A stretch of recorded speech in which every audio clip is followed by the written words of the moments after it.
Hi, it's me again. I am now answering in Build a Climate for Innovation, the Use Your Heart question. And for this one, it's, do you seek creative ways to resolve conflicts? And I do.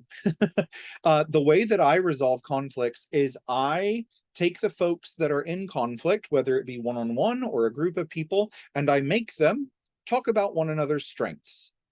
That's the first thing that we do. We walk into the room and we celebrate our values, right?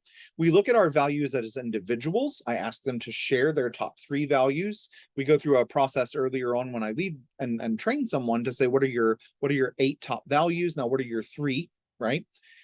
Everyone knows to be ready to talk about their 3 like this. It's just a part of our culture. So what ends up happening is I don't want to know a single thing about the conflict. I don't care what happened. Walk into the room and be ready to talk about your values. Then what I challenge each of us with is to recognize how we may perceive that our values are being challenged. Then it becomes a moment where we'll use a practice of think, feel, act. Okay, it's a process by we talk about what we were thinking in the moment of conflict, what we were feeling, and how we acted. Okay, if you're not, for whatever reason, 100% proud of the way you thought, you felt, or you act, you were given the opportunity to modify any one of those to see what it might create.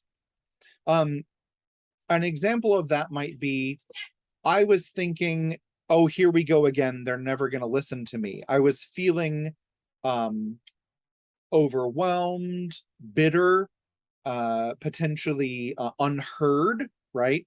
And the way that I acted was to talk over everyone and get really aggressive and angry. Now, most people wouldn't be happy with that sort of thing, right? And the majority of folks would actually take a victim stance and say, see, they're doing it to me again. There's nothing I can do about this, when in fact, there's a lot you can do about this.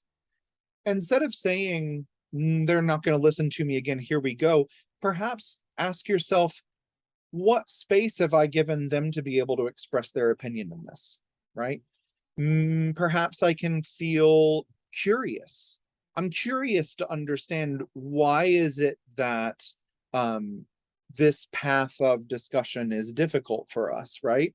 And my actions may be to actually involve them in the conversation, to create a more inclusive conversation about the matter at hand, right? So I always focused first on why we appreciate one another by celebrating our values, connecting those values to organizational values, and then moving from there to understand how we felt about the conflict.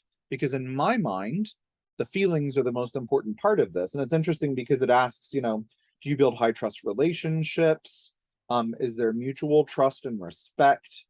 Differences of opinion? Do you give people room to talk about these things? And yes, all of that is true, because we focus on our values and make room for all of this important work together.